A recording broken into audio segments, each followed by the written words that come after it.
Hey everybody, it's Harry from Super Daddy BBQ. I wanted to kind of find out from you guys, how did your Mother's Day go? Every year when we have Mother's Day, for me, it's always a little bit of a bittersweet because I have to kind of handle a couple of delicate and sometimes painful situations. My mom, fortunately, is alive, and we had a chance to celebrate Mother's Day with her remotely using WhatsApp. Unfortunately, my late wife is no longer here, so my kids and I usually have kind of a bittersweet event for Mother's Day because we want to recognize their mom who passed away from cancer a while ago. That takes me to the video I'm working on for you guys for my Patreon subscribers because we're going to do a little special for one of my viewers who is suffering from cancer, and he sent me a request to cook some cannabis infused ribs. And I know you're already thinking, what is Harry doing cooking cannabis ribs?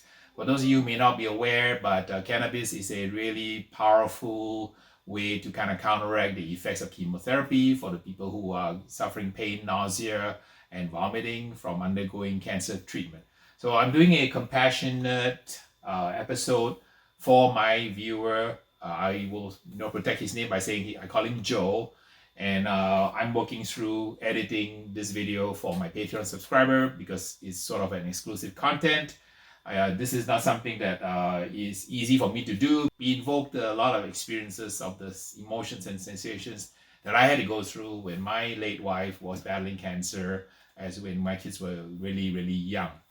And I thought this would be a good opportunity to kind of give you a behind the scenes on what happens in the editing process, because in order for me to put out a 10-minute video, you guys may not know that it goes through about 10 different processes, including come up with a concept, preparing the storyboard, typing out a shooting script, typing out a ingredient list, typing in all the research that has to be done before it goes into the video, preparing kind of the monologue so that I say things correctly and I learn how to pronounce things correctly and don't make mistakes. Like when I did the episode with the Zatarain product, it was pronounced incorrectly, is Zatarain.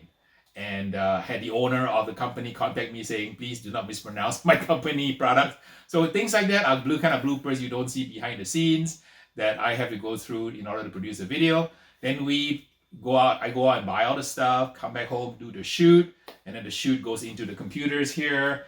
And then I go through an editing process to kind of build the kind of storyboard, edit, re-edit, re-watch all these different clips, kind of assemble it into something that you might find interesting.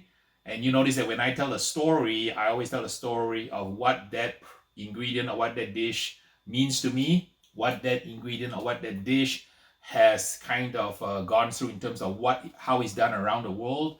And then lastly, the actual cooking technique and ingredients and the process and so on. So quite a lot goes into the thought process, and then the editing takes hours. And then at the end of the day, you see sort of a 10-minute little video that goes through all the processes. But it's taken almost like maybe 15 to 20 hours to make sort of a 15-minute video.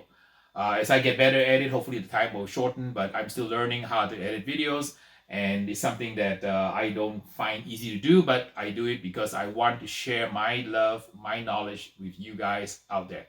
Now, since this is kind of a behind the scenes, I don't know if you guys are interested to see me kind of go through all the different phases, from storyboarding to planning to research to shooting to editing to posting, SEO research, creating thumbnails, creating search keys, and a whole bunch of stuff involved in YouTube. I knew nothing of this 2 years ago. When I first started YouTube, I watched a lot of the videos of the 18-year-olds who kind of taught me how to do things. So I'm still learning as I go. I know how to cook, but making videos is something brand new to me. But it's fun to be able to challenge yourself in life, to learn, as I always say, and even an old dog like me can still learn something new.